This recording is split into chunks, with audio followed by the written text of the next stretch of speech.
Hi, folks. I'm Jimmy Hiles. I'm Lydia Judy. I'm Derek Lemaster. And this is Screen Bloody Movies, the podcast where we review a movie each week, give you the horror news, and we decide which is the better color, red or blue. Guys, red or blue? Gotta be blue. I go blue too. Blue it is. Although we do love blood. So there's that. Although red is kind of nice. We do like the blood. I like how Derek reps his blue shirt. Like he's part of the Crips or what have you. If we were all wearing blue, I would have lost my mind. Yeah, that would I'm be part great. of the Blue Town Assassins. I got like a bluish green. Mine's kind of bluish, right? It's like kind of. No, that's definitely not blue. It looks light blue to me. It's light blue. Light blue. Really, it looks gray. Nah, it's definitely blue, bruh. It's blue. Yep, still looks gray. Like a car. You know what? Let's have a poll in the comments section. If you feel like his shirt is gray, you're wrong. And if you feel like it's blue, no. I got those. Is it blue or gray, folks? Is it gold or whatever the other one was? What was that? Blue. Gold or pink? Was it? It was yeah. gold and blue, yeah. Yeah. Which was it? We'll never know. I don't know what We you're do talking know about. it was gold. Yeah, but No, it was blue. Oh, it was blue? Yes. Our favorite color, blue. This episode brought to you by blue. We're like the fucking Smurf brigade. Hey, the Smurfs, man. That's where it was at in the 80s. That's a good horror segue because they were kind of terrifying, right? I mean, they could have been, for sure. You saw a little blue dude running at you, and there was and they were all dudes, and there was one chick. Don't really like the implications there. We have a friend who was afraid of gnomes. Maybe that's a deep-seated that is true. fear of the Smurfs. Hey, Joey, this gnome's for you. I was always more of a Snorks kind of girl. Ah, Snorks. I remember Snorks. Snorks are for That's because you're younger than us. Right on the fly. That was very good. You That's dissed how those. I am. You dissed those Snorks. This is the Smurf podcast, baby. Where do you get your wit? It's natural. It comes to me natural. Welcome to Screen Bloody Smurfs, the podcast where we talk about Smurfs versus Snorks. Give hot takes on blue. This is all your fault. You and your shirt. What is happening? We've all gone insane. Okay. What happened to the movie news? We'll get to the movie news. How are you guys doing? Okay. Good. Derek? I'm here. Ditto. Yeah. My sentiments, exactly. Yeah. Good. I agree wholeheartedly. We all had a day today, I think. We did, but it's about to get better because I'm spinning it with you two lovely people. And we're about to dig into some horror news. All right, so I told you guys I had some big horror news, right? And I was going to wait till the end of the horror news to do it, but I think it's just we have to do it. I will not be able to handle this if this is about the Munsters. It's not the Munsters. It's not the Munsters. But it is about something we've talked about ad nauseum on this podcast, which is guys. Oh no. The Friday the 13th copyright trial is over. Really? What? Victor Miller won the copyright termination appeal to reclaim the domestic rights to Friday the 13th. So he owns the domestic rights to to the original film, to the original Friday the 13th. The name Friday the 13th and the elements from the original film. Whoa. Nice. Now, that means we're closer to getting a Jason movie. But in order for that to happen, they need to come together because while Victor Miller, it's only the domestic rights, first of all. So it's only stateside. And also, from what I understand, and if there's legal experts out there that can, if I make a mistake, you can correct me. But from what I understand is that he only got rights to the first movie, so to Pamela Voorhees, to Camp Crystal Lake, and to the name Jason. However, he did not get the rights. Victor Miller still holds the rights to Hockey Mask Killer, to the adult Jason, and all of the stuff that comes after the original film. So right now the IPs are kind of split. So what's going to happen is they're going to have to make a deal to bring those IPs together to create a new movie. Because who wants to see a remake of just the first movie without Jason? Nobody. So, just question. Yeah. So the last Jason movie that they made, they could have gotten by with cutting out the first 5 minutes and then not referencing Crystal Lake. Yes, but I think they would have to not name Jason by name. So you said adult Jason, not. Yeah, but I think the name Jason stays with Victor Miller. Okay, then you couldn't do a movie. Yeah, it'd be really hard. I mean, what the hell's Victor Miller gonna make with what he has? You know what I mean? I mean, he could definitely, literally reboot it and do a new take on the original storyline. But yeah, I'm with you. Nobody really cares about that. People want to see Jason killing people. Yeah. So yeah, for start, owning the original screenplay does not mean you own the character of adult Jason as we know him. And Miller's ownership of the work only covers domestic rights. The franchise will remain dormant. But here's hoping we're almost at the point where Jason can return to the screen. So that's big news. We're not out of the woods yet, but we're a step closer to seeing our favorite hockey mask mass murderer on screen again. Thoughts? Meh. I mean, we're closer, but we're not there. So.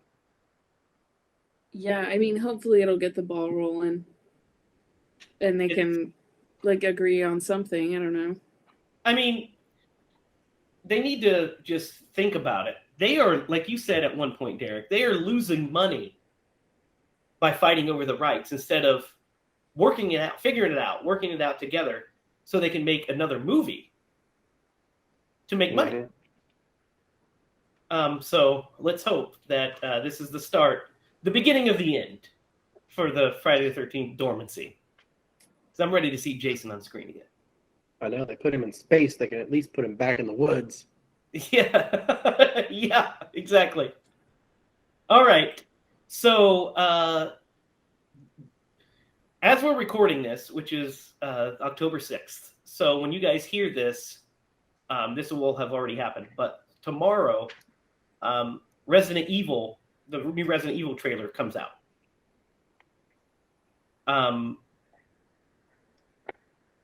Which is called Welcome to Raccoon City. We talked about it briefly on a previous podcast.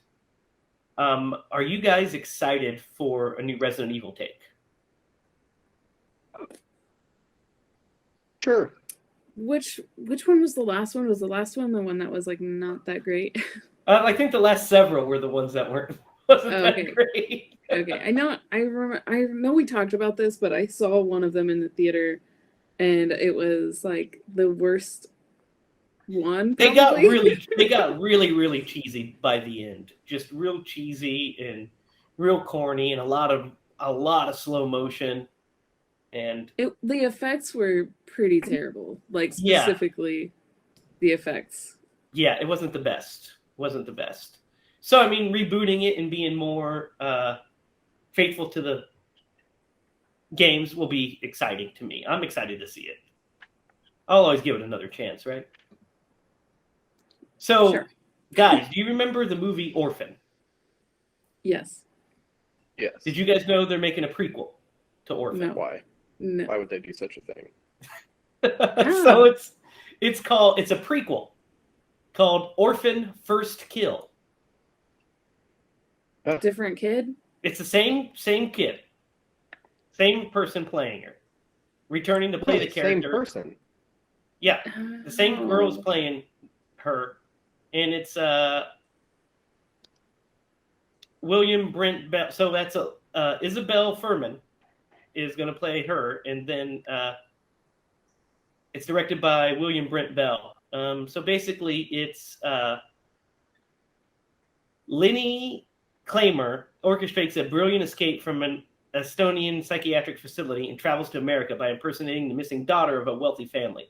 But Lena's new life as Esther comes to an unexpected wrinkle and pits her against a mother who will protect her family at any costs. So what are your guys' thoughts on this? And are you excited about this, or you think it's unnecessary?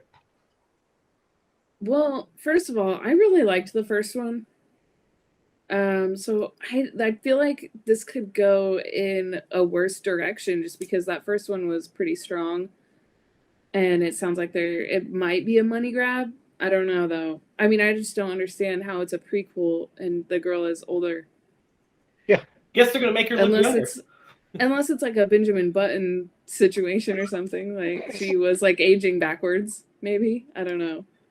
So there was a, not necessarily the murder route, but there was a situation where a family adopted a girl, and she was literally in her like mid-20s, but she had a rare disorder that made her look like a little. The only reason that they even found out was her teeth were adult teeth, essentially. But anyway, they figured out that she wasn't. How the hell do you find that out? Did she go to the dentist, or were they just like, she's asleep one night and like, let's count her teeth?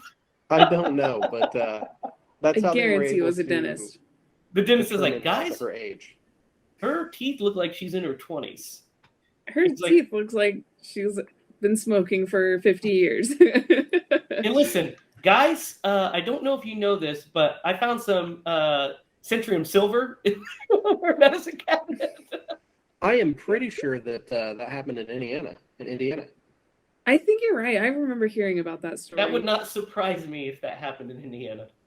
I think there was something more sketchy to it. Like they knew the whole time that she was not a child. Interesting. We're just going to pretend like she's my child.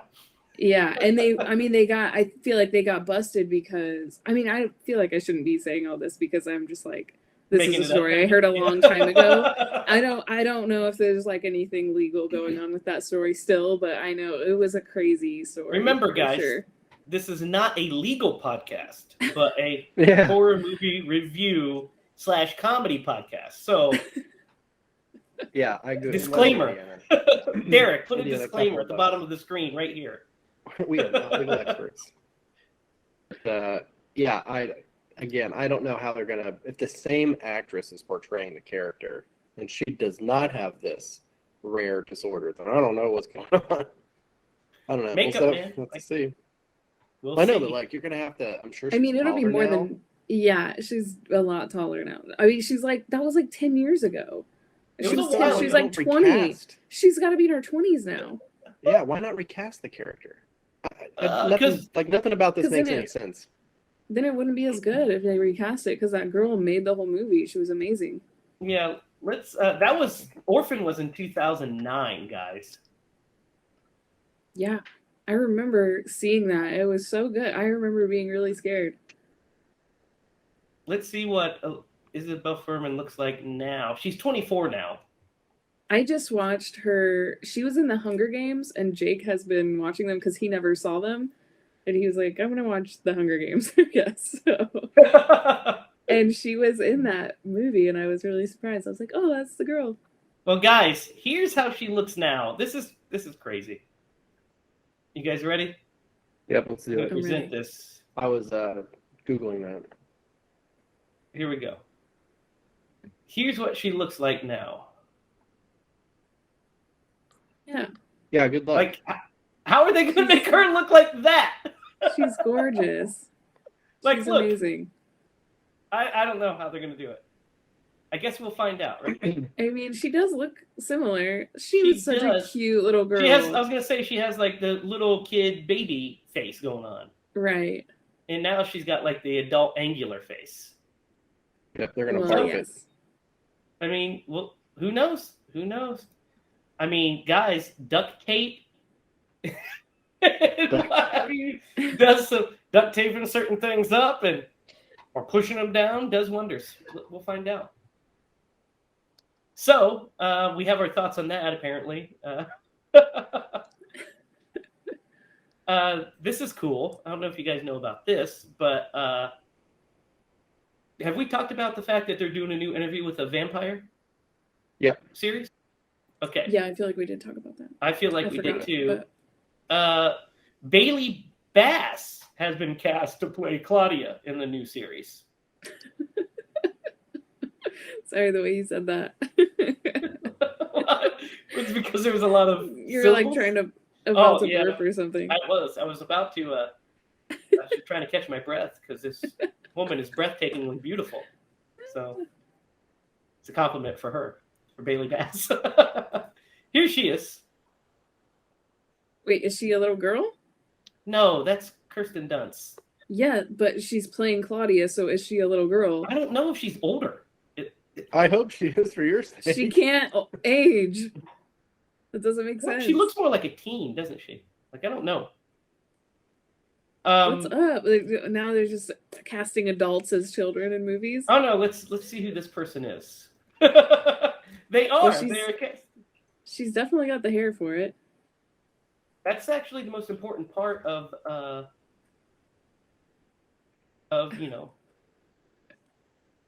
most important part of any character is the hair. So she's been in, because that definitely wasn't a wig in the first one. She's been in like 18 avatars, it looks like. She's in all 18 Avatar movies. That's kind of all I know about her, is her avatar. All right. She's in her early 20s. I feel like you're safe now. Oh, okay. Well, I mean, she looked very pretty when I saw the picture of her, but really I was trying to hold in burp, but I'm just teasing you, man. I'm just I want people to think I'm, some other creepy guy. Well, I thought it was a little strange because I was like, immediately thought, well, it should be a little girl playing that part. Well, it's not. It's a 20-year-old. Just like we have a 20-year-old playing a little kid in Orphan. That's just what we do now. All kids. Like, what's happening? Did you guys hear about the new news about the new Pet Sematary? They're recasting Gage, played by a 47-year-old man. Yeah. Chris O'Donnell is now playing Gage. He played a 45-year-old Robin. Now he's playing a 45-year-old Gage. Oh, this is great news, Lydia. You're going to love this. Okay. Mike Flanagan, of course, of Hill House and Black Mass, which I still haven't seen all of yet. But he's developing a new show with Netflix based off of Edgar Allan Poe's The Fall of the House of Usher. Mm. What are you guys' thoughts on this? Go ahead, Lydia. No, you go ahead. This actually gives me a high school memory. I'm trying to think of his name. Anyway, one of the English teachers had a couple of Edgar Allan Poe books when I was in high school. And he was like, oh, who wants a copy to take home and read? And I was like, hey, you know what? I don't read, but I'll take it home. And I never took it back. So you still have it? Definitely, I don't still have it. I don't know where it is, but I feel bad. You just copped a theft on the podcast, bro. Yeah, but I feel never like that read was so it. long ago. It's definitely out of any type of. Okay, so since you just this just brought up you confessing your crimes, Lydia, what do you feel about the actual idea? We are of this? not legal experts. Disclaimer here. Disclaimer. Oh my goodness. Yeah, I mean, it's gonna be good. Of course, hopefully. What was the last Edgar Allan Poe movie that was made? It was like that one Raven? with John Cusack one where he played Edgar Allan Poe. Was that good? I don't know if I saw that. I like John Cusack. I do too. I don't. But that's not what I asked. I don't remember it too much. Do you It was remember? okay. I feel like it. I feel like I it remember wasn't. watching it. Wasn't that It was good. okay. Yeah. It wasn't Yeah. super great, but because it portrayed him more as a detective than it did. That's right, which is a cool idea. Yeah. Mm-hmm. But it wasn't an actual Poe story. Yeah. So I thought you guys would get a kick out of that. And then, guys, you remember that they're doing the whole Bride of Frankenstein remake on HBO Max, right? You remember that? Yeah, I remember you. Do you remember it, Lydia? No, I forgot. I write all this stuff down so that I'll remember to go look it up, and then I lost my notebook, and I just haven't been able to look anything up. Well, here we go. It's so they're making. And I don't listen to us. I listen to us every day. Yeah, good thing we're not recording all of this. As you should as well, audience.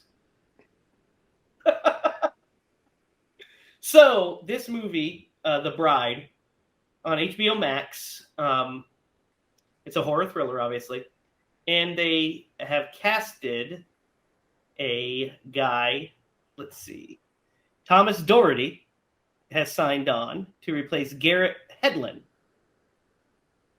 So they replaced an actor. The actor joins Natalie Emmanuel along with Hugh Skinner, Sean Pertwee, Courtney Taylor, Alana Bowden, and Samantha C.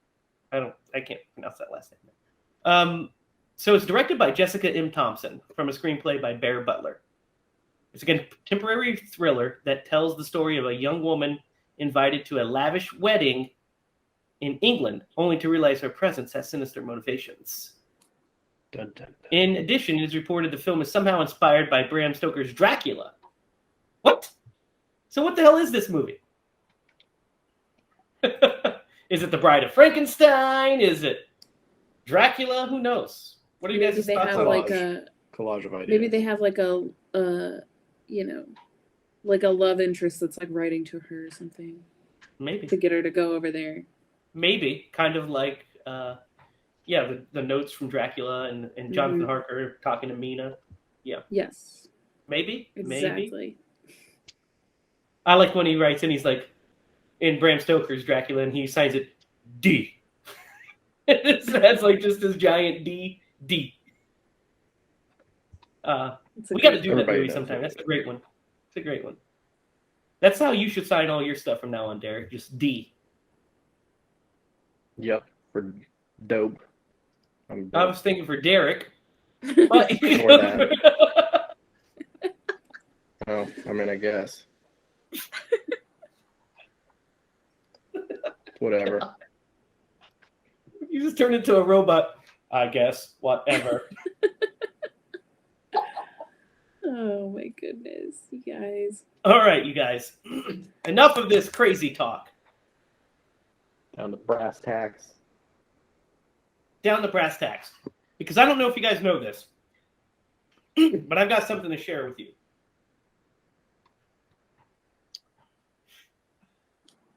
So, did you guys know that even a man who is pure at heart and says his prayers at night may become a wolf when the wolf's bane blooms and autumn moon is bright? That's right, we are doing the 1941 classic, The Wolfman, starring Lon Chaney Jr. and the great Claude Rains. So, guys,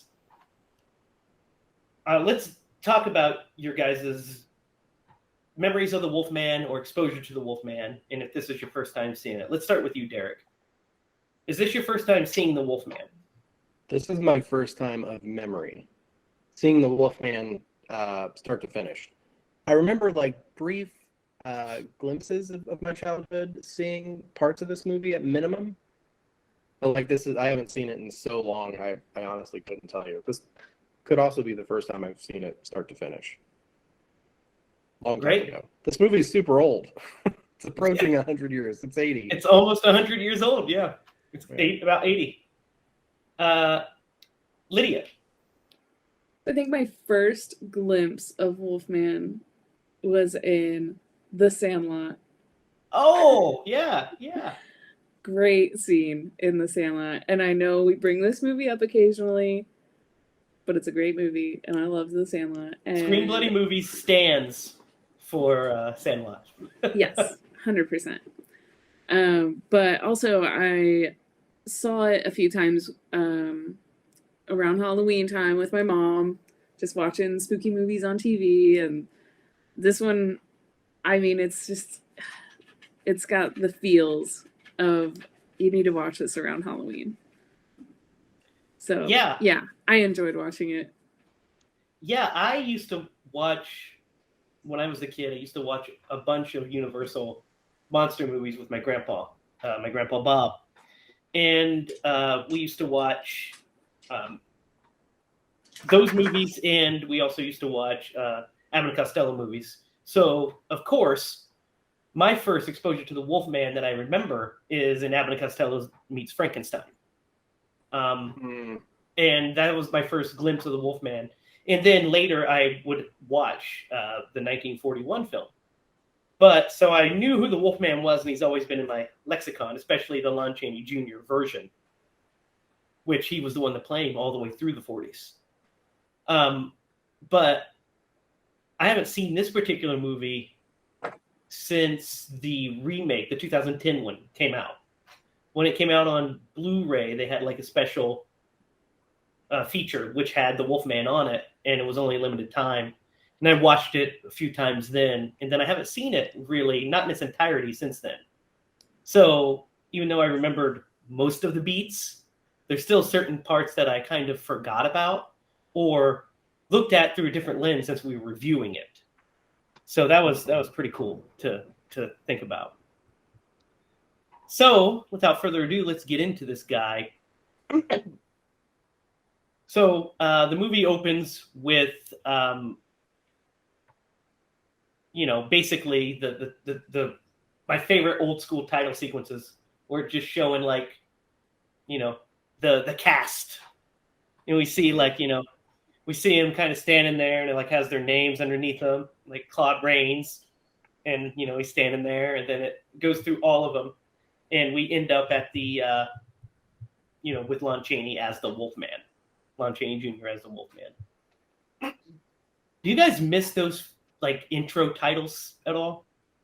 In the sweeping music, it totally had like that 40s music, that Wizard of Oz style soundtrack going on. I don't know if I would say I miss it, but I appreciate it when I see it in old movies. Because it really meant something to them to see that, to be, I mean, they all went to see it because they knew who the people were.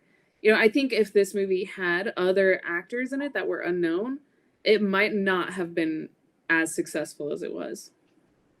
But they were like, these stars are in it, so you should come watch it because it's the stars, like. Especially in 1941, to go on a little tangent, a little film history tangent here. Dracula came out 10 years earlier. Dracula and Frankenstein. 1931 is when both Dracula and Frankenstein came out. So during that whole run, Universal was cranking out these horror movies that were 8 pictures. They originally supposed to be B movies, but Dracula was such a huge hit, and Frankenstein was even bigger following it, that these B movies were getting A movie budgets. So we had these were event pictures in the 40s, in the 30s and 40s. And when the Wolfman comes out, it's a very interesting time because Lon Chaney, you're going off of Lon Chaney Jr.'s name. I mean, his father was the great Lon Chaney. Then you have Claude Rains as the Invisible Man and what have you. And then just a year later, in 1942, you have Claude Rains starring in the best picture of the year, which is Casablanca, one of the best movies ever made. So his name was a big name at that time. Lon Chaney Jr. was a big name, especially in horror. And also around this time, they were billing Boris Karloff as Karloff. And for a few years, they billed Bela Lugosi as Bela Dracula Lugosi. So just interesting little marketing tidbits about the Wolfman. Yeah, those are, that is interesting. It's kind of different the way they make movies now, right? I mean, it's different than how they did it then. These were event pictures, and you could only see them in the theater, and then you wouldn't see them again until they did a second run of it or re-release, because there was no such thing as home media or ancillary markets. It just was that. And our parents and the generation after them, us, saw these movies because of the Shock package, the Shock 52 package that was released on network TV back in the day. So the only way we saw these was TV. So it's a little, took off my horror hat, got on my little film professor hat, and now I'm taking it back off and putting on my kill cap, as I like to call it. Kill cap. So, is that a train? Yes, I live by a train. I'm sorry. I don't know how it's coming through the headphones, but I was like, I heard it at first. I was like, is that a werewolf? Are we hearing the wolf? So this movie opens, we get basically our introduction to Lawrence Talbot. He's like being driven in a car by some guy. We don't really have any context for any of this yet. It's like he's just driving up to the house and he's like, "Here we are, Mr. Talbot." And he's like, taps him on the shoulder. He's out smiling and shit. And we get like our first introduction with him and Claude Rains' character, who plays his father. Now, what do you guys think of the casting as Claude Rains as his father? Well, they look so much alike. Not only do they look so much alike, but they look like they're the same age. Yes, it's very confusing. Jake, okay, so I just want to start out with saying Jake and I watched this last night, and the first scene, okay, you get the book. You skipped over the book part. That's right, yes. The definition of lycanthropy. Yes. Yes. So you get that, and I was like, yes, I'm in it. And then it goes to the scene of him in the car, and it's like the fakest background. And I looked over at Jake, and he was like, I can't watch this. I'm out. Jake cannot sit through like black and white movies. So as much as I love him, I'm always like, please just look at the screen, just watch, just stay in it, and you'll get it once you just watch it. So he was just immediately saw that and was like, why are we watching that? You are right. I actually noticed that too. I did skip over it. I love the opening of the book with the lycanthropy. It's cool. I mean, it's kind of a little bit hitting the hammer on the head, but it's 1941.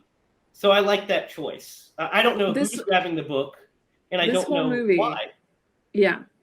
Yeah. This whole movie is hitting it on the head. It's like, well, we hear the poem like 47 times. Literally, like 47 times in a runtime of like an hour and 9 minutes.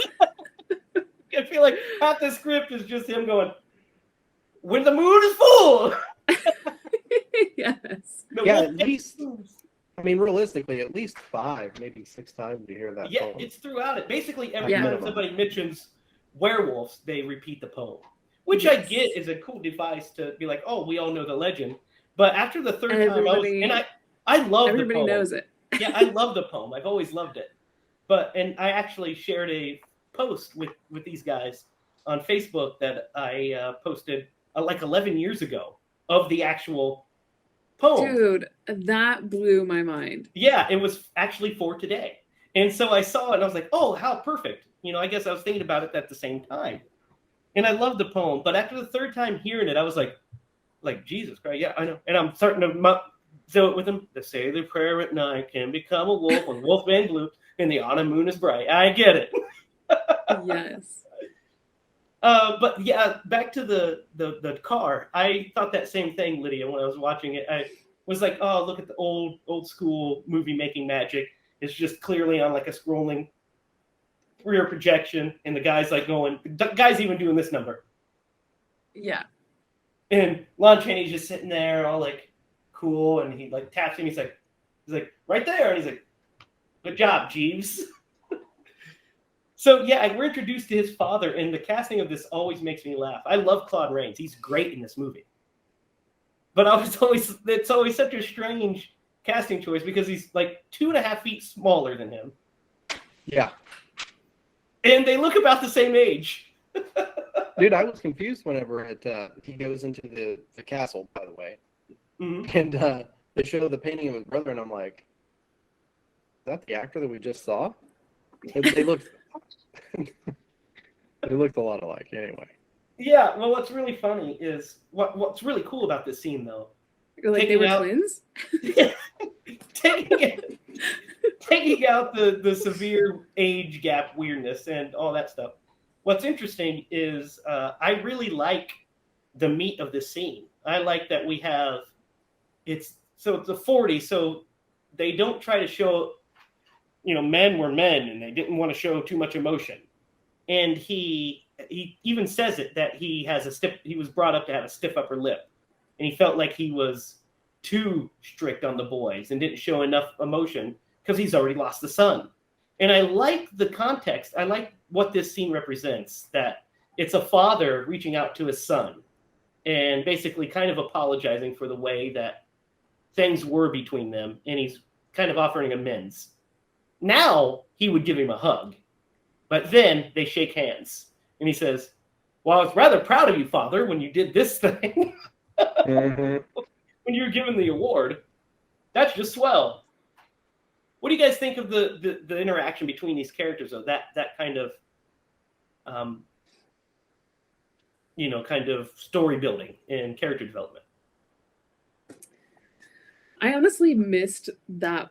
I missed what happened in that scene. I don't know what it was. It was like so distracting. Like, I think I was just like distracted by everything else, but like I totally missed the dialogue of what was happening in that. Derek? Yeah, I did catch the dialogue. It's interesting. So movies, I feel like, and I don't watch a lot of older movies, but it felt so staged. Like, I honestly couldn't tell you. And also, I mean, it was just a different era. I couldn't tell you if that was an organic conversation that you might have with somebody back then, or if it was literally just a staged interaction of, we're doing this acting. Because now you watch a movie, and most of the time, like, it feels so much more organic than these types of movies. Except for a lot of the movies we watch. Well, that's true. It's like, I get where you're coming from with that one. But as far as the scene, I did like it. It definitely felt like a father who had regrets, and he was willing to just, kind of push that all aside now that his son was back home. Because you could tell they had a strained relationship. This was the first time he'd been home, and they referenced 18 years. 18 years. It's been a long time. Yeah, so he's back after 18 years. And then, so these movers bring in this box that contains a telescope. And he's like, come with me to the den. I'll show you this. Yeah. And they do. And we find out that Lon Chaney's, or Lawrence Hobbit, is like really good at messing with astronomy gizmos and what have you. I think just in general, like mechanical engineering. Yeah. Yeah. And he says, oh, well, when it comes to astronomy, I'm an amateur. And he said, everyone's an amateur. There's really only one expert. Speaking about God, which is pretty funny. Like I said, context of the times. Also, as a little sidebar, this movie was made post-code. So that there is definitely the censorship was a thing in this part of the Hollywood system, where there were certain things you could say, certain things you could do, and certain things you could show. So like movies like Todd Browning's Freaks, even Dracula and Frankenstein are pre-code. So that's why they seem a little more visceral than these middle movies here before we get to the 60s. Another little film. Now I'm back onto the kill cap. So we get this scene where after his father leaves, he's like, looking into the telescope. Straight up perv, man. Straight up pervs. He sees what's her name, Lydia? You have all the notes. Gwen, yeah. Conliffe? Yeah, Gwen Conliffe. One of the name just rolls off the tongue. Mm. Evelyn is her real name. And so we see Gwen. We see Gwen. He sees her through the looking glass, as it were, and decides to go, and he finds out what shop she's at, and he goes in there and he like totally like creeps on her hardcore. Like, I mean, he says, "Do you have these earrings that are shaped like a moon and they dangle?" Well, yeah, you do, on your dresser, on your dresser in the bedroom. Dude, if somebody came up and said that to me, I'd say, "Get the fuck out of my shop." Yeah, no kidding, man. She's like, "How did you know?" I'm psychic. I'm is what he psychic, says. yeah. I'm psychic. Totally went creeper on her, man. So he turns into, like, I'm going to call it right now. Lawrence Talbot is a tragic character and a good guy, but he's also kind of a fuckboy. Like, Yes. He's the original fuckboy, isn't he? I wrote in my notes, he works with telescopes and he spies on pretty ladies. I can't decide if he is sweet or creepy. Larry is deceptive and charming, which is scary. Yeah, he is. He's very charming. And, I mean, that plays right into it. I mean, he's not meaning any harm, but he's... Guys, if you're out there, do not spy on women with telescopes. And then definitely don't show up at their shop and say you're psychic. Probably start with the truth. Well, and the more you know. I think what the other thing that really was weird was how persistent he was. Yes. He definitely did not take no for an answer. I mean, to the point where, he literally was like, "Oh, I'll just show up here whenever you get off work." Now, we as an audience are supposed to, especially looking through it at the lens of the 1940s, we're supposed to see him as a, like, kind of a, rogue. And he's just kind of like a charming rogue, and our guy will not quit. He has moxie. Looking at it from a lens almost 80 years later, we're like, kind of creepy, Larry. Yeah. I want to tone it down a bit. They call those people stalkers. That's what they call them. Yeah. Like, how much further was he gonna go to get her to go out with him? Like, yeah, I mean, there is a great scene. So he wouldn't take no for an answer, and that's terrifying. No, that's true. There is a great scene when he does show up later after he finds out her name from his dad, and he goes to pick them up, and we see that he. What the heck is that noise? My chair. Oh, okay. Sorry, I brought attention to that, Derek. It's cool. It's just breaking. Don't worry about it. But he. Why is your chair so noisy? Like fucking bells up. No, I mean, they're all squeaky, dude. Like, I can barely push on this thing. He was like, It's just the way it is. He was like, crack, crack. I thought it was somebody going like. Yeah, I did too. It's fine. We'll resume. Just leave it in. Just leave it in. It's fine. Fuck it. We'll do it live. So, totally did it again. I can't. I mean, I'm sitting in the chair. I don't know what you want me to do. It's my favorite part of any podcast. It's the best. You're fine, man. Don't worry about it.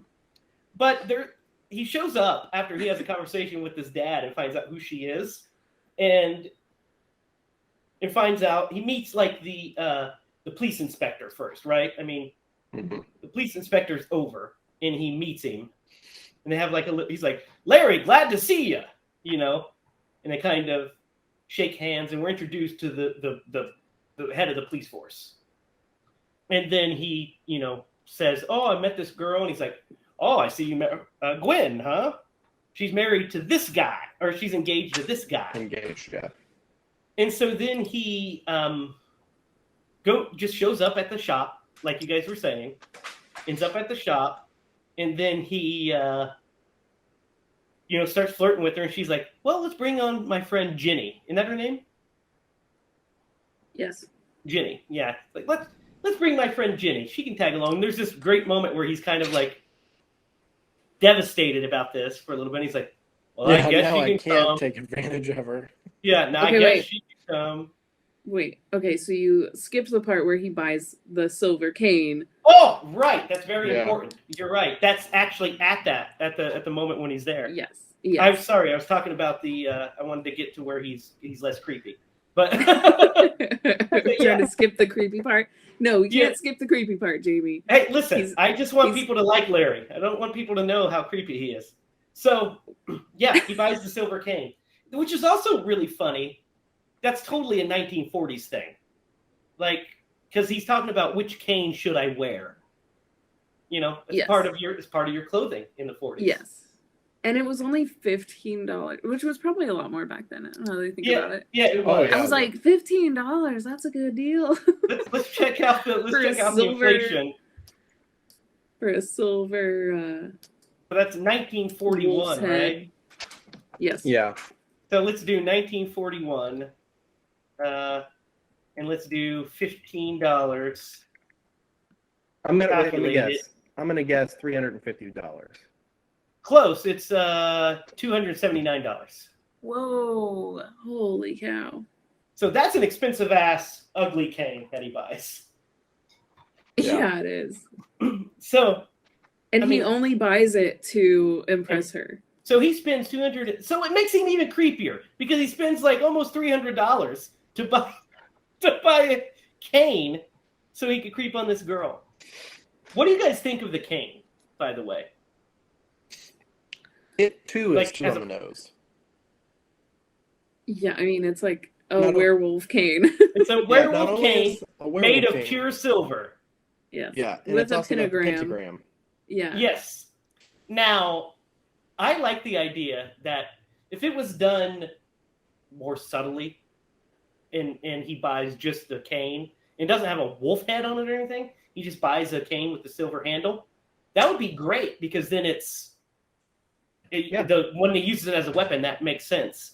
But it is a kind of little too hammer on the head for it to be Everything. a wolf cane made of silver with a pentagram on it. What are the odds? That's when she goes on to tell him every single thing about werewolves. Yeah, She for the knows fourth time. everything. Yeah, Yeah. She knows so- everything about werewolves. She says the poem, yeah, of course. and then she tells him what does she tell him? She tells him everything. Yeah, talks about the superstition of them, what a werewolf is. He said, what, running on hooves or whatever? And she's like, no, it's like a wolf that transforms into a man. Or a man that transforms into a wolf, but he's, is bipedal, essentially. And she's And- like, and then he sees the pentagram in the hand of its victim. Yeah. Its victim. Sees Like, the- how would you know that? Because they grew up on this superstition. That's all they Yeah. had around this place, apparently. Well, and that's when actually our a question antique that I had. store- Did it ever advise like where this is set? No, Because there's a it's- castle, It's- so I would it does. assume that it's They're in Wales. Oh, are they? okay. So good. the American accents make no sense in this movie. Well, his dad's got one, Listen. and he doesn't. And you're right. Back in- it doesn't. They're Back all in that supposed day- to be British characters, is the point. Except Lawrence, because he's lived in America for 18 years. So right. it makes and sense that's- that Larry has an American accent at this point. But a lot of their accents, if you pay attention, they change. Listen, in the 1940s, everybody just spoke with what they call a transatlantic accent. So it's kind of British, kind of American. Cary Don't Grant make has. excuses for this movie. I'm just saying it like it is. Cary Grant used to speak with the best transatlantic accent. So he could be American, but he could also be from another part of the world. He just is kind of transatlantic. So he could be from either here or there. So it's like this kind British, of posh. Now it sounds like you're from like New England. He's It's kind like of British, New and England. American. Yeah, Yes. that's what that accent was. Like Germany. Now, of course, Did you just say Lawrence, like Germany? no, like Oh, Jersey Jersey. is what he, Oh, I thought you said like Germany. I was like, that American sense. city, Germany. That accent that every American has. Liechtenstein! Oh, that's my uncle. He's from Brooklyn. Heaven. What do you say? He sneezed. That was just a sneeze. His But yeah, sneezes you're have right. accents. You're right. Yeah. I noticed that while I was watching it. I was like, oh man, there's a lot of accents here, and I was like, that's what they used to do all the time. Like, think about Frankenstein, right? Frankenstein takes place in Germany, essentially. Colin Clive speaking with an English accent, and the other guy speaking with Victor speaking with a complete American accent. And then, it's all over the place back in those days. That's true. Well, and the reason why I brought up like geographically where they're at is, especially back then, you're exactly right. Like this was the lore of the time, and especially like if you were in some of these more remote countries. Wales is probably not as remote, but it's Wales in 1940. Well, that's what I'm saying. So it's that's not probably not a great idea, but yeah. But yeah, it could have been just like the local legends. Yeah, per se. and it's stuff Then that it doesn't you make any tell your sense with the kids. gypsies that just randomly come through now and then. We're about to get to the gypsies. We're about to get to them. I skipped ahead. So, well, not really, because we're there really. After Lawrence Talbot hijacks both girls, essentially, they end up at the circus because, he says he's psychic. She says, "Oh, I always wanted to get my fortune read. The gypsies are in town," because we see him pass by earlier. So we meet the gypsies, and the male gypsy is played by the great Bela Lugosi. And the gypsy's name is Bela. Mm-hmm. They just named him Bela, like they named Straight Bela up. Lugosi That's Bela. That's one of the things. It's like people only want to come to see these people in the movie. So they're like, the just screenwriter. he's just himself. Yeah, it's almost like the screenwriter was like, "Oh, who do you see in this part? Bela Lugosi. What's the character's name? Bela." Sure.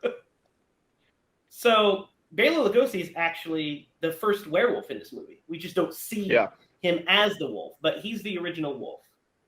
So they get to this, they get to the gypsies camp, the carnival, essentially. And Jenny goes in to get her fortune read. Meanwhile, Larry's trying to get a piece with Gwen still.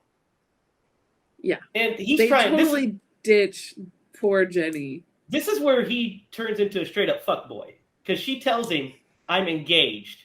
I shouldn't even be here with you." And he's all like, "Oh, well, it doesn't matter." It's like a normal, like, good person would be like, "Oh, I was not aware that you were engaged." Look, Right. I've always But subscribed to the mantra that fiancés are like goalies. They just make it harder to score. So. Don't listen really to Derek. Messed up. He's a terrible, really messed up. terrible person. I'm just kidding. I am a fiance right now. So I don't want to hear that talk, okay? Listen, I'm not a fiance. I'm a husband at this point, which just makes it easier. I'm not sure what you mean by that, but let's move on. We should just go ahead and keep going. What I mean is, it's, not, I mean, we've lost our charm, Derek and I, at this point. Oh, yeah. It's even easier.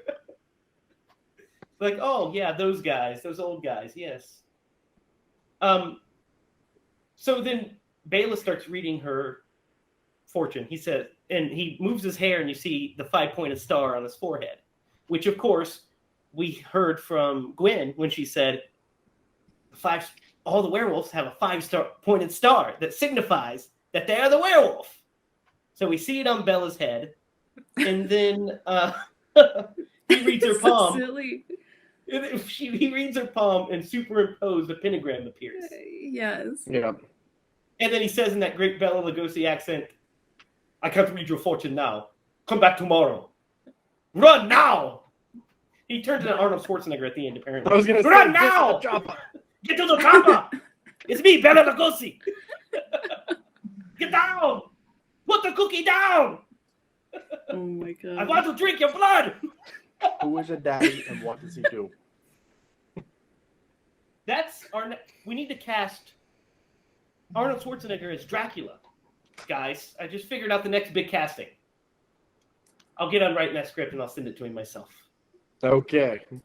It'll be called Arnold Schwarzenegger's Dracula.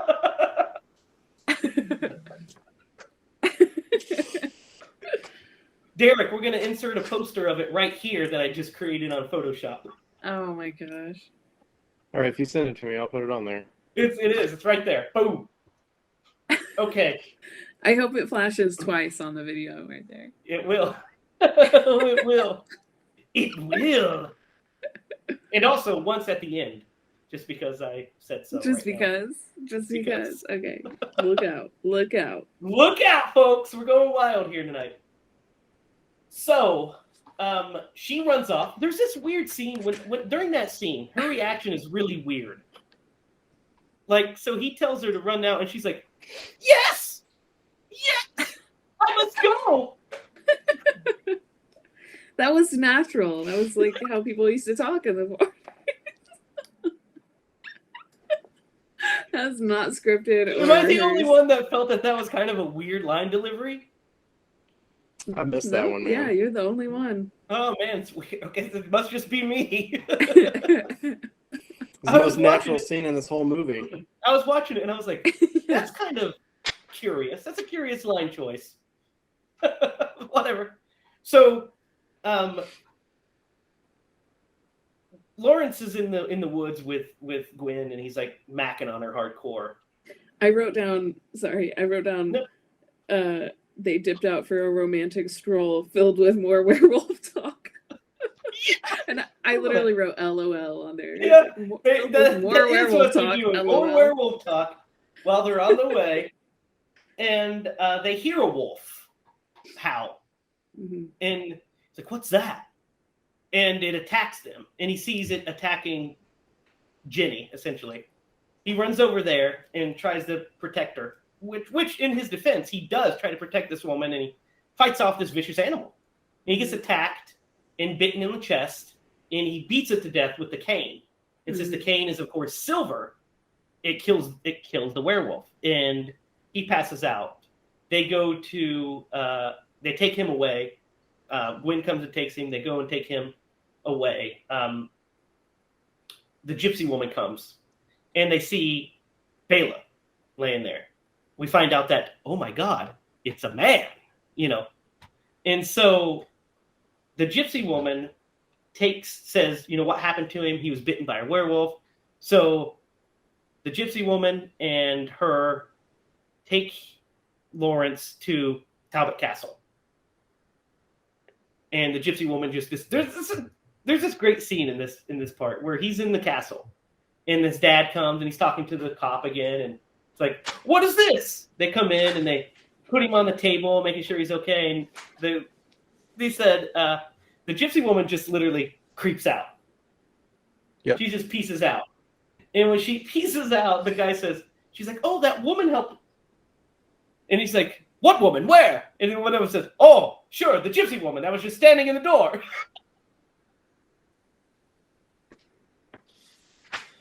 Oh, jeez. So fun. So, question: when he's fighting the wolf, it looked like there was a dog. Like, it didn't look like a man dressed as a wolf. Yeah, it's slightly inconsistent that way, because when Lawrence turns, slightly.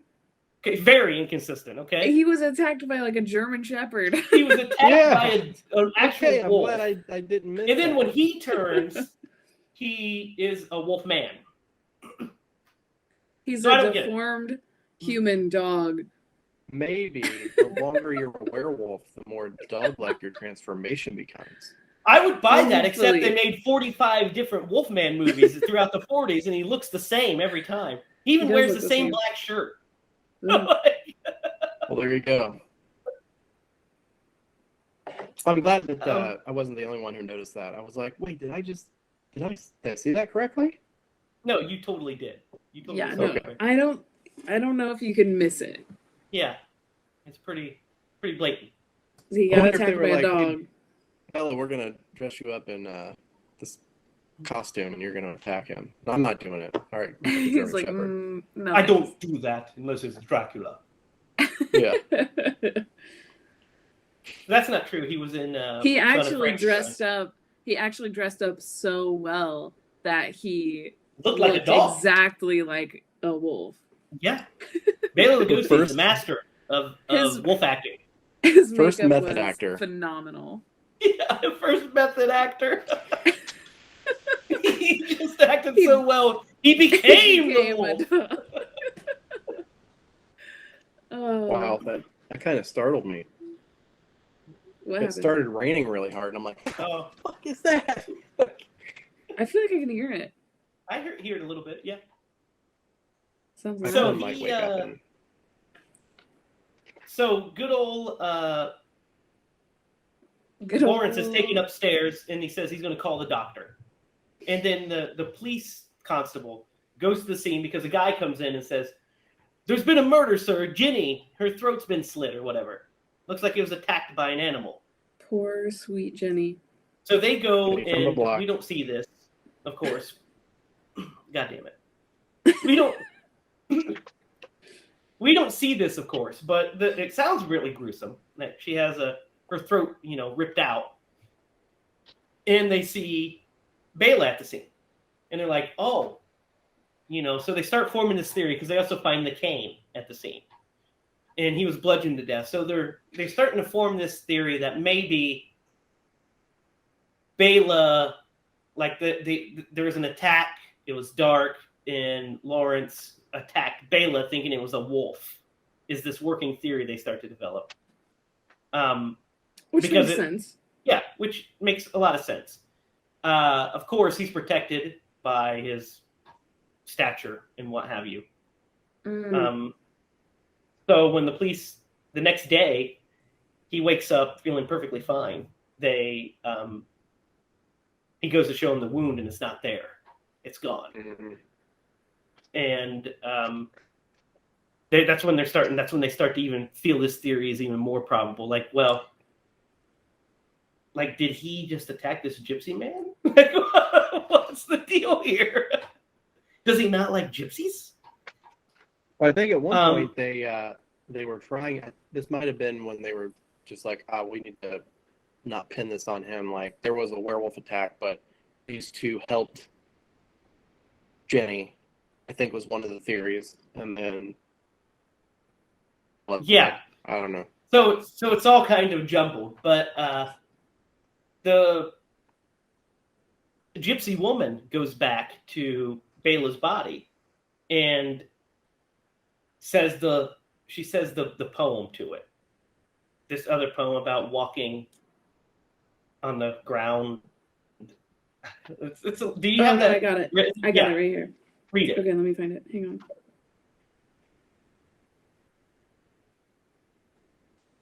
I know I wrote it down. It's okay. Okay, the way you walked was thorny, through no fault of your own. But as the rain enters the soil, the rivers, the sea, so tears run to a predestined end. Your suffering is over, Bella, my son. Now you will find peace. Yes, very sweet. Except that she says that about 4 more times throughout the runtime of this movie.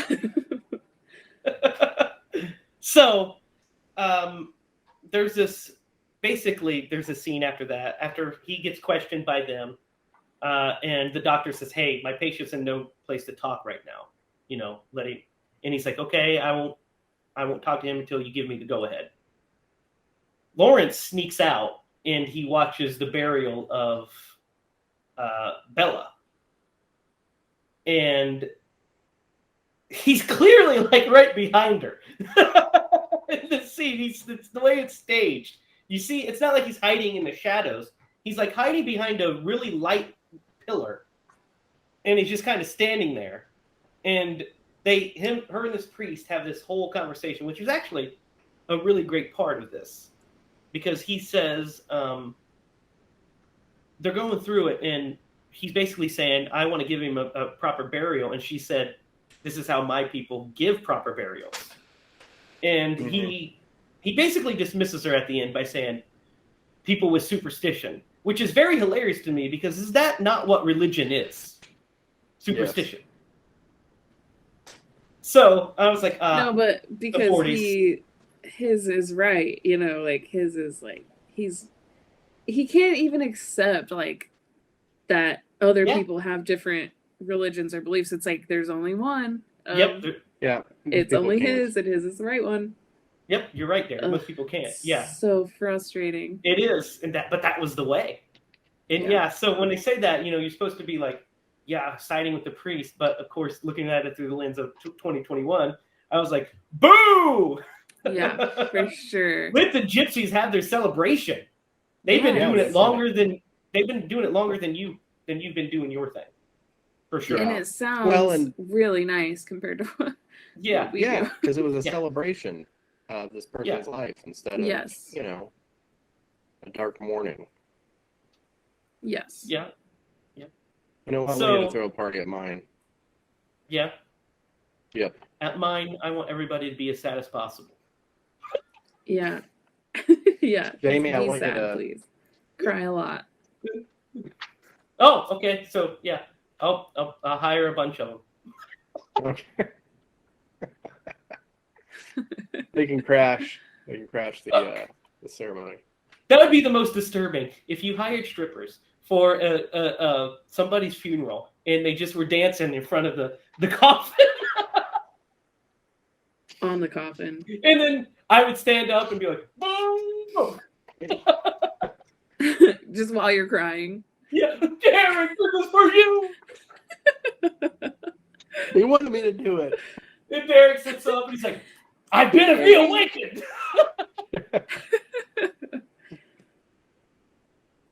Finally! Okay, this has gone on too far. It's gone off the rails, folks. Gone off the rails. Derek, why would you bring up such a thing? It was in the script, man. It was in the script. Like we script our episodes. Yeah. So he basically watches this moment between mother and son, realizes that he probably killed this man, and he starts to cry over his grave. Yes. Which is a very good scene. I liked it. Maybe a little overacted when he starts to cry. I mean, definitely. He's like, because it's not like it's a gradual thing. He like goes. It's like it's like a silent film. Like you can mute it and it's perfect because you just get it from his motions. Yeah. You don't need the sound at all for that. It's very overacted. He's playing to the back of the theater. Playing to the back of the theater. Yes. Want the cheap seats to see this one.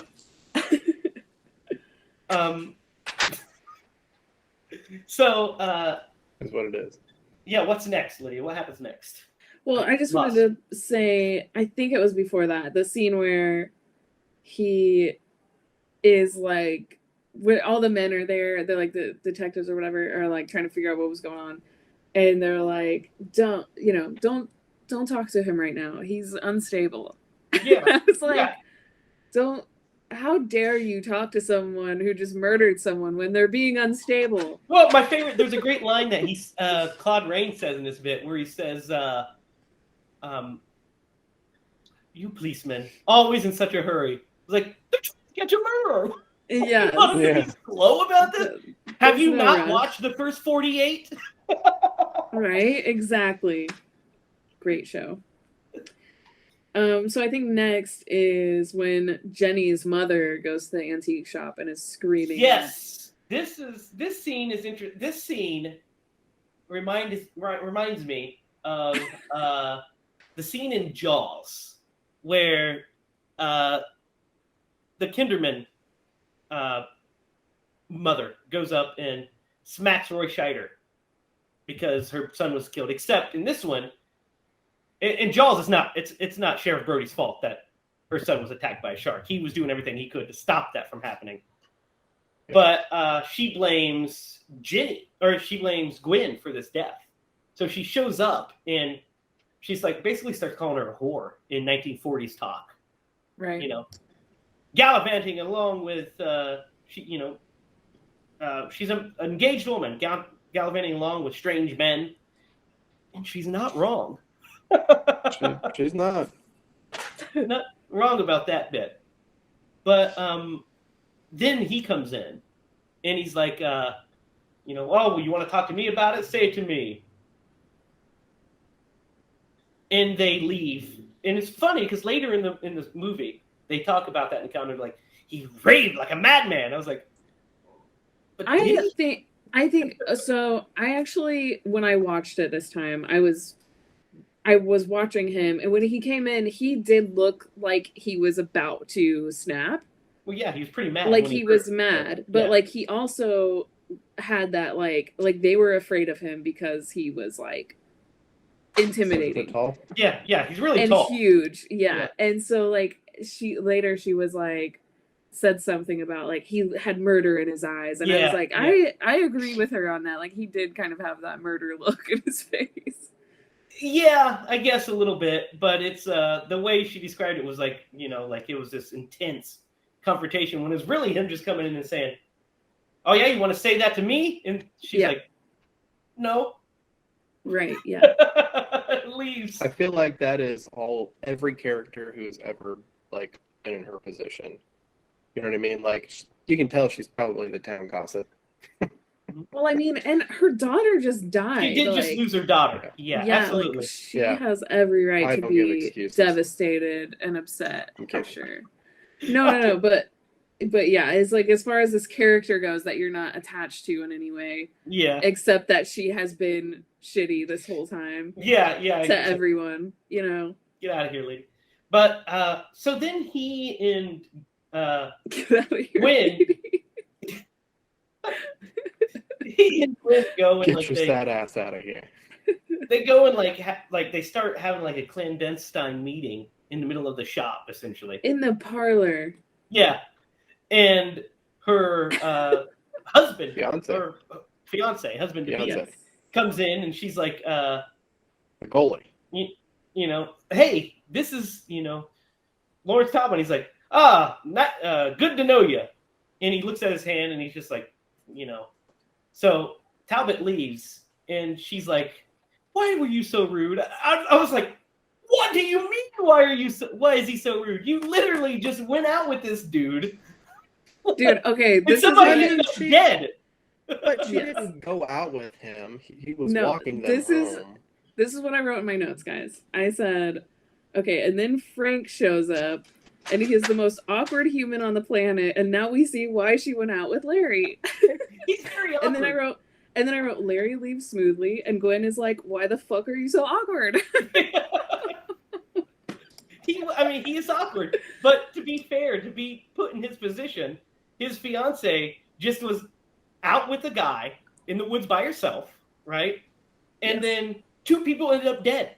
How do you expect this guy to react when you're like, "Oh, by the way, this is Lawrence Talbot"? Yeah.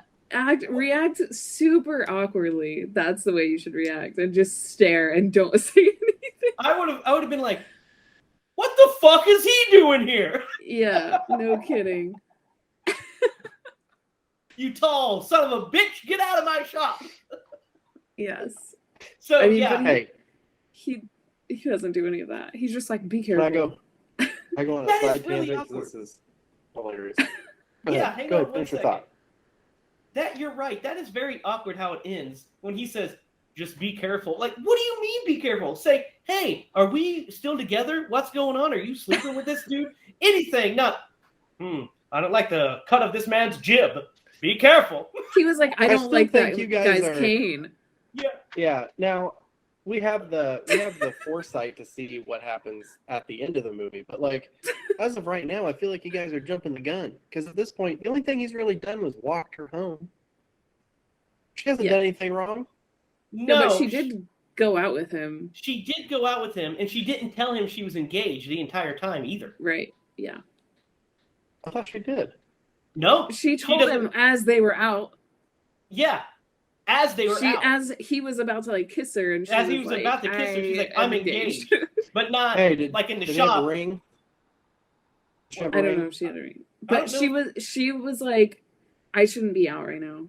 She was like, admitted it. She was like, and he was charming, and she has an awkward fiance, and maybe she was like sawn out there, Hey, like maybe she was settling, and she was like, all right, now there's this tall, handsome, charming weirdo. Yeah, but it's the guy that spies on you. She doesn't have great taste in men. She should probably just dump both of them and go get with Claude Rains. He seems to have his shit together. Yeah. I don't know about that either. So, where were we before we got to decide? Okay, oh, yeah. So we're talking about awkward fiancés. Yes. Basically. And then they go back to the gypsy fair. And Frank... Yes! This is good. Yes. Frank just flips a switch and is like, I want to show you I'm not intimidated by him. Oh, Larry! Best friends now. He's walking around. He's walking around with this cane, Lawrence is, and he's like, he sees him and he makes his face. He's like, and he's like, Larry Talbot, come. You want to have fun with us? Let's shoot guns. So he has Larry shoot, and the best part is his dad and his buddy are watching them and commentating exactly what's going on. He's like, looks like he knows how to handle the rifle. His dad says that. That's a line his dad says. Looks like he knows how to handle the rifle. Well, that's I wonder good. if that was a metaphor. Oh my god. This episode is unairable. We're going to have to cancel everything. All of our We have to plans. rethink our whole life choices. Jamie, I told you this was going to be a good one. You did. So he's shooting, they're doing like the carnival game, and he's shooting different animals down, like the little pop-up of animals. Then a wolf shows up, and he just freezes. He can't react to it. Then he tries to shoot, and he misses it. And awkward Frank's like, oh, bad luck. He shoots it. Oh, do you want to go again? What cracks me up is he missed one shot. He hit all these ones, and then Frank shoots this one, and he's like, I win. Would you like to go again? No, you shoot all the same ones, you son of a bitch. So Frank and company, basically at that point, Larry runs off again, right? Because of the target of the wolf? Because of the target, yeah. He runs off, and where do we go next? He runs to Bela's mom. The gypsy woman, because she stops him, right? And she tells him that he's a werewolf. She tells him every single thing about werewolves again. We just go through the whole cycle again. Yeah, with the poems and the hand and the pentagram and the stars. And then we find out that he has a star on his chest. Yes. She shows him the wound that's not there. Literally cracked me up so bad. One of the times you see the pentagram literally looks like it's drawn with pencil. I think the 5-pointed star on him is drawn with pencil. Like, I was like, why did they use pencil for this? How weird is that? It is very weird.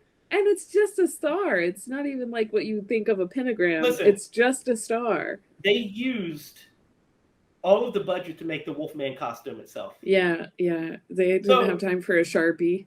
So at this point, Larry goes back home, right? And that's when we get our first wolf transformation. Yeah. Is that what happens next? I believe so. Yeah. Okay, so wait, the gypsy woman gives the pendant to him, and he runs into Gwen again. Which he immediately gives it away. The one gives it thing to her. That was going to protect him. And this is important because this is where they kiss, or they are about to kiss, when all hell breaks loose, right? Because he puts this is the point where she becomes a fuzzy. Yeah, because he puts the necklace on her, and then she's like, "Well, I need to give you something," and he's like, "That's not enough." And he leans in, and they start to kiss, and then she tries to give him a penny. Yeah, here's a penny, and he's like, "That's not enough." I was like, "Probably because he spent all his money on your goddamn cane." All 15 of his dollars. Yeah, all 15 of them.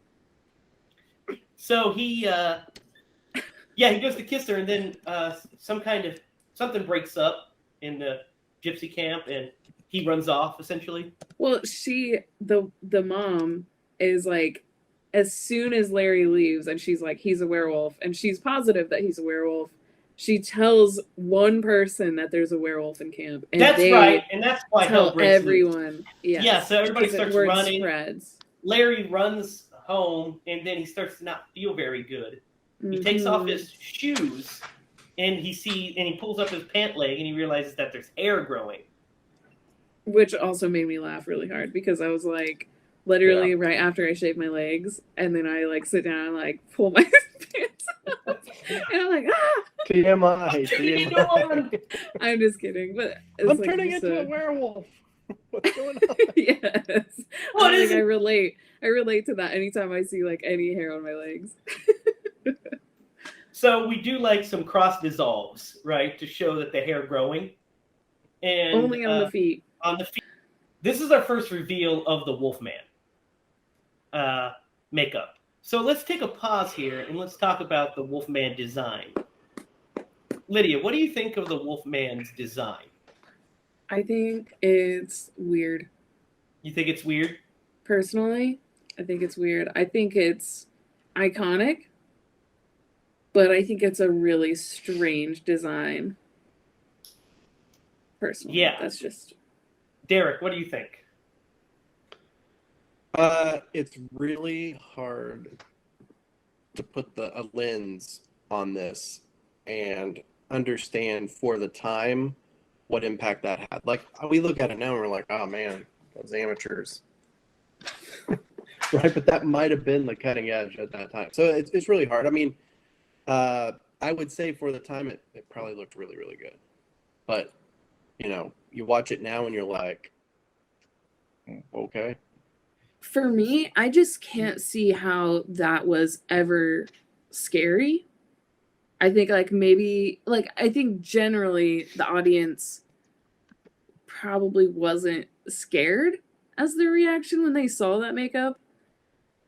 I think like the music and the mood of the movie maybe got people scared, but like I don't think the makeup itself was scary. So those are both great takes. My take is I kind of agree with both of you. So I agree, Lydia, that the makeup design is weird. It's a weird design. However, I agree with Derek that I think it's actually the makeup job itself is great. Right. Like the makeup itself looks fantastic. He did a great job on all of it. But it is a weird design because it almost looks like he has like just kind of weird frizzy hair. Like I always pictured him like as like some dad from the 70s hair. You know what I mean? Like, he's almost got an afro. He's almost got it's almost Robert Reed from the Brady Bunch hair. Well, and it's because this was the very first werewolf movie, right? Wolfman. Think of anything to predict, yeah. So just imagine walking up to a makeup artist and being like, "I want you to make a man look like a wolf." You probably get something pretty close if you have no context or anything. I guess to be like, I'm going to get influenced by this. It is interesting that they decided not to go any kind of snout design. It might have also not been practical. It might not have been practical. You're right, especially since he needed to act in the suit. Yeah. So they gave him like the teeth. He has the teeth design. He has like the the canines, and he has like the round head and like almost like his face is almost bare, but it just has hair all over it here. Mm-hmm.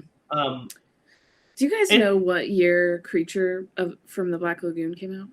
Yeah, it was the 50s. Okay. But you do have to remember that prior to this, Jack Pierce created Boris Karloff's Frankenstein makeup. Right. Which is a much more effective makeup job. It's a great design. I mean, it's also iconic, and it was. I could see where it could be scary if we were inundated with Frankenstein since we were kids. You know what I mean? Mm-hmm. That like represents Halloween. But like if we didn't see that image everywhere, and that was the first time we seen it. I could see where that'd be terrifying. It's kind of like you were saying with this, Derek. I could see where it could be, startling. I remember being a kid and it being spooky, but I don't know, like you said, Lydia, how much of that was the atmosphere and everything else around it as well. So we get our first taste of it. He's wearing the classic pants and the black shirt all the way Real up. quick. The one authentic thing that I think that they did was they gave him a dog snarl. That's 100%. That's a Lon Chaney Jr. edition. It has to be. You think that was him? I think that was a choice. Yeah, because it's in literally every single Wolfman movie. Yeah. He has like the lower teeth. So when I was a kid, I used to do the Wolfman like this. Used to, if I teeth. That was a Wolfman movie. I remember Dad doing that. I'm the Wolfman. Oh yeah, I've got canines. Yeah, I used to do that. So, Give me some candy corn and I can be Dracula. That's true. Yeah. So we get our first kill, or our latest kill at least, because there's been 2 already. But then we get our first Wolfman kill that we see, where he goes up and he just strangles this guy essentially. Right. And the guy falls down, and we cut to Lawrence waking up and realizing that it's kind of like waking up from a hangover. It's that you start to get that trope of he doesn't really remember what he did as the wolf, but he kind of does. And we find, he finds out that there's been another murder. So then he basically has a conversation with his dad, right? Where he starts asking questions about werewolves and about if he believes they can exist. And he says, well, if you mean that a man can think that he's a werewolf, he said, if you mean that somebody can physically turn into an animal, then absolutely not. That's absurd. But do I think that a man can believe that he's a wolf? Absolutely. It's called lycanthropy. And it's a really great performance in this bit by Claude Rains. Like, it's just this kind of, bit. And then they get into like a heated argument. And he's basically like, you need to stop this. You need to stop acting like you're crazy, essentially. You're not a damn wolf. Like, what are you talking about? What's next, Lydia? Well, so is that when he like ties him to the chair? Yes, I do believe because the hunt is on at this point, right? Yes. The hunt is on. So he says that men are out there hunting, and he's like, they're hunting me. And he's like, no, we're going to show you this. Mm-hmm. And so I'll show you that there's nothing to fear. So he ties him to the chair. And, of course, the full moon, which at this point, it's not a full moon either. That caused it. That's not the cause of it. It's the autumn moon just being bright. Mm-hmm. The full moon doesn't come until a little later, actually, in the mythos. Which is crazy to think, right? It is. So he gets he ends up breaking out of the chair, obviously. Turns into a werewolf. You say obviously, but I think they completely skipped over that. Yeah. We don't see it happen, but it has to, obviously that's where the story's going, but also, like, he just appears in the woods. Also, I think it's hilarious that his dad, like, ties him to the chair, right? But then he, like, locks the windows. He leaves. He makes sure that the door is shut. And I'm like, if he does break loose, if he's strong enough to break those straps, he's strong enough to open the window. Get out. Then he leaves. Yeah, so then he gets caught in a trap, right? Yeah. The Wolfman gets caught in a trap, and then the gypsy woman stumbles upon him, and he turns back into a man. Turns him back into a man by saying the poem. Oh, is that how that worked? I just thought that's what I gathered from that. He was exhausted from wallowing around, and he just like passed out and then turned into a man. I don't know. It was weird. So it's the poem, right, Lydia? It's the poem? Is that what you gathered from it? I genuinely don't know. I didn't think much about it at that point. Gathered it was the poem. that brings them, back together essentially.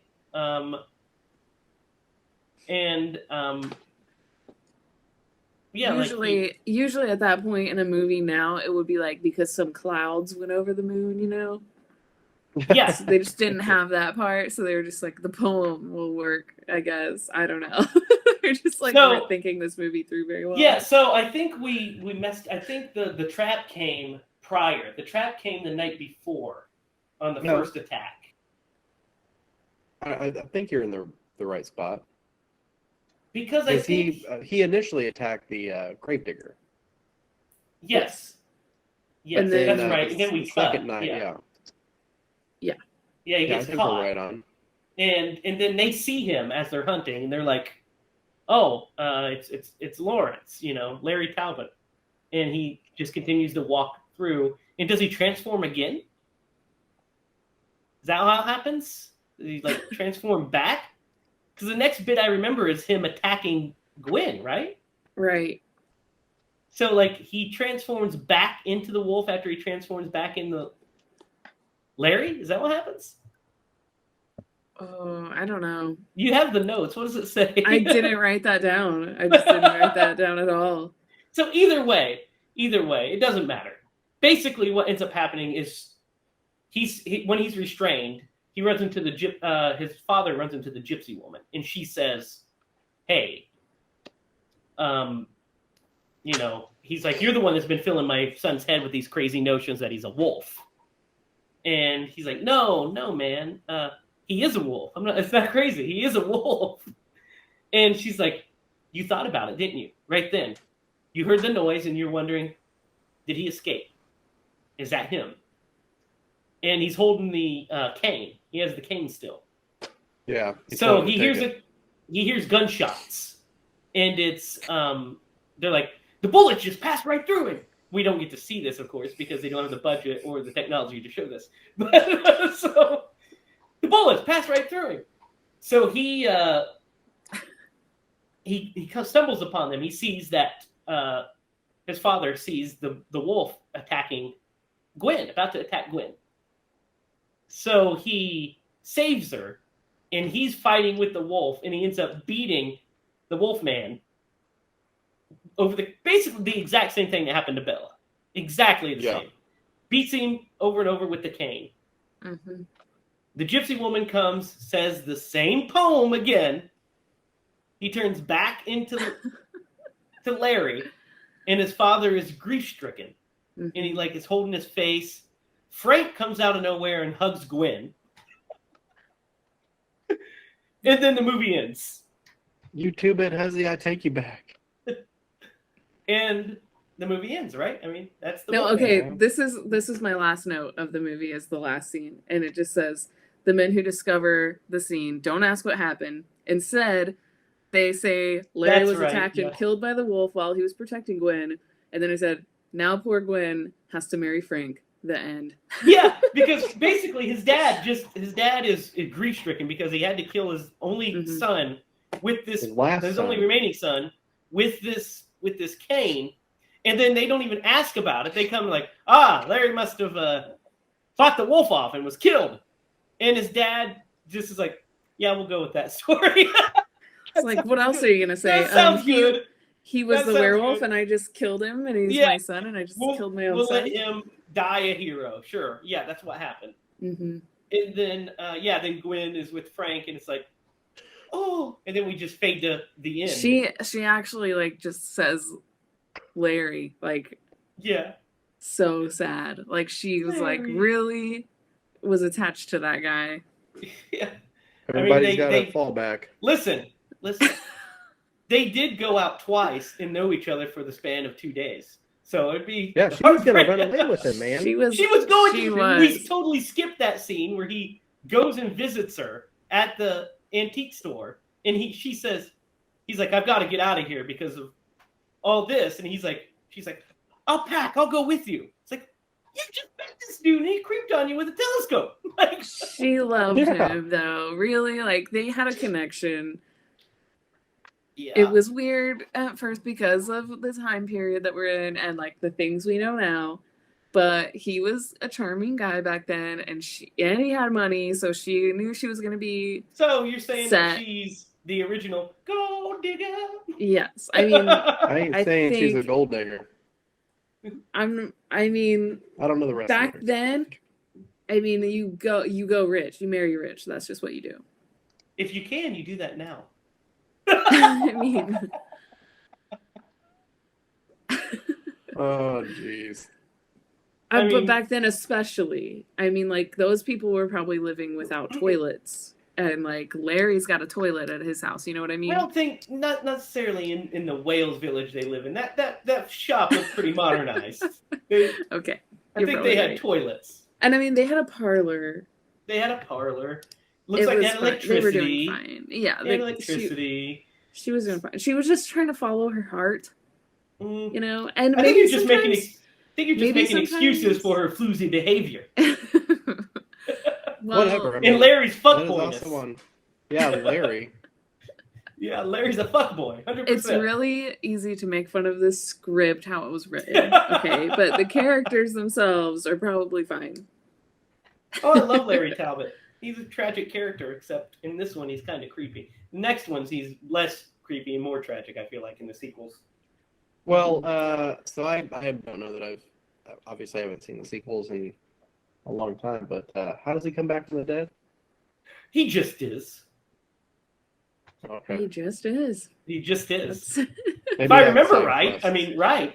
Let me look it up to double check, but I'm pretty sure.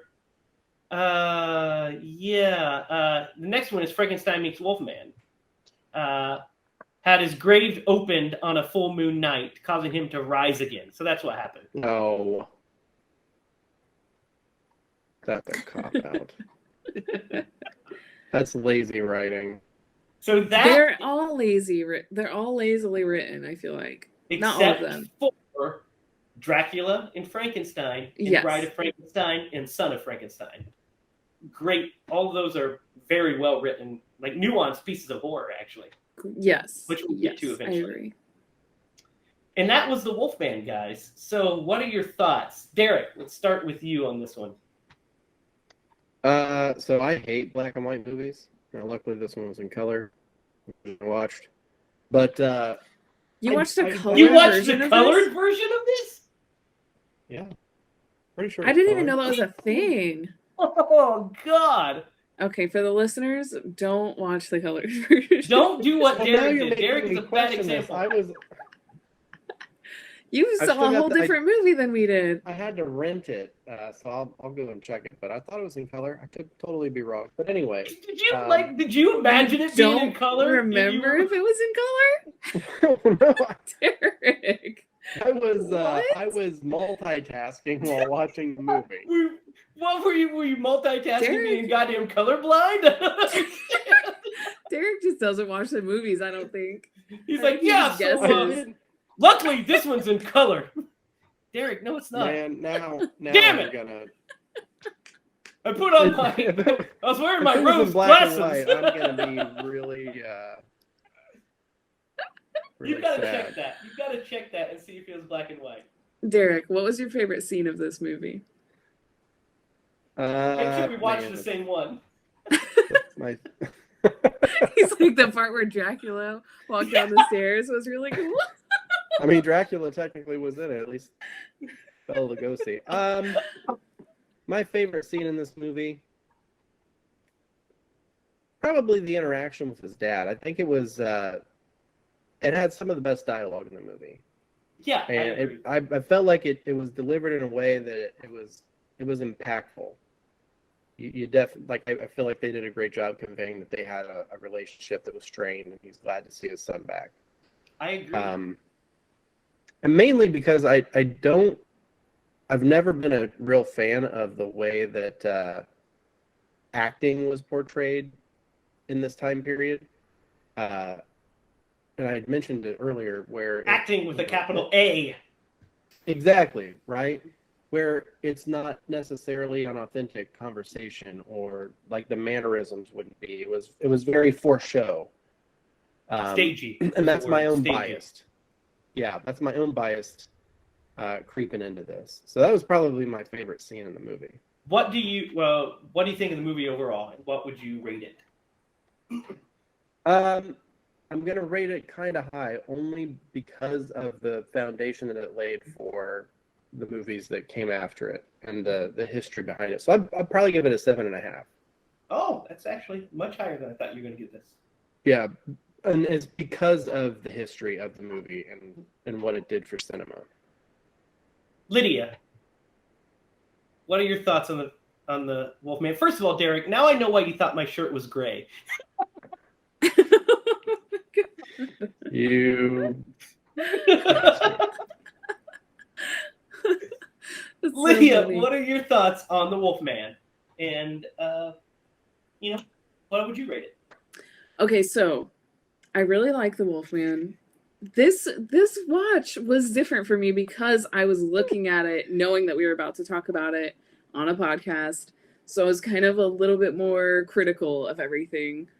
It definitely never picked up on some of the things that I picked up on this watch.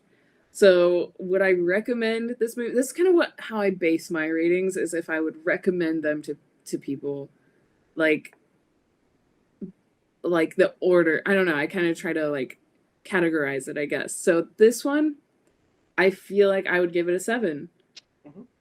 Mm-hmm. It's great to watch in October around Halloween,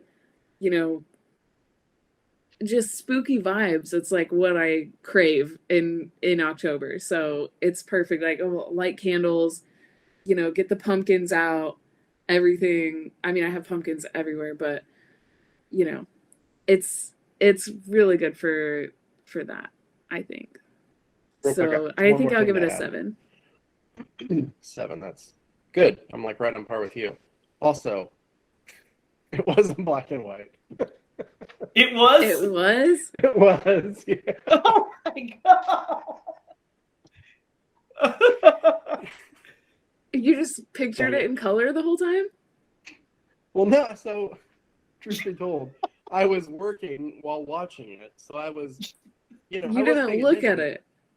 I did look at it. I just, my mind just doesn't really associate with black and white film. I don't watch it. So like, so your mind just colored in. So like you're like, I really like the color of his eyes. He was making it like a book. I didn't say that. He was just listening. One thing I will add, because of the time period and like where we are with film right now, I do think that this is a movie. If you had a young kid, like my son's maybe a little too young, I don't think he'd really understand it, but I feel like you could watch this movie with your kids because it's not engrossed in the gore and it's not as scary. The Universal movies, and tame. The Universal movies are great gateway horror movies for kids. Mm-hmm. I feel like, I started with those, and I watched Nightmare on Elm Street with my grandpa as well. So I got, both extremes and enjoyed both. But it's a great gateway to horror. And if they are too scared of it, then maybe horror is not their thing. If they want more of it, then that's what they're into. I enjoy The Wolfman. I will give it a 7 as well. I don't think it's the best of the Universal monster movies by far.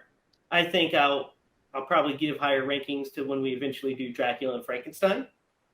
But it's a fun movie. I'll give it 7 just because it's fun. I will say the best part about the movie is that it's so short. So it's not a chore to get through. It just breezes through. When I was watching it last night, I put it in around 8, a little bit after 8, around 8, 8:15, 8:30. And then by the time it was over, it was not even 9:30 yet. And I was like, I could watch another movie, before bedtime. So, 7 for me. What's on the schedule next week, Derek? I think I know what it is. This is going to be one of your favorite. What do you think it is? I believe it is a particular Sam Raimi film. It is one. You're correct. What is it? Dead. Sam Raimi's Evil Dead. So now we're talking. Now, Evil Dead you can watch on anywhere. I mean, it's everywhere. And also, it's the original Evil Dead is on DVD about 45 times. So you can get one of the 45 editions of Evil Dead at any store. Trust me, I've owned most of them. So they're all on HBO Max as well if you have an HBO Max membership. Nice. So yeah, stay tuned for that. And also stay tuned for our Halloween Kills review, which will come out around the same time as this, because will be airing the week of Halloween Kills. So watch out for that. Guys, anything else to add?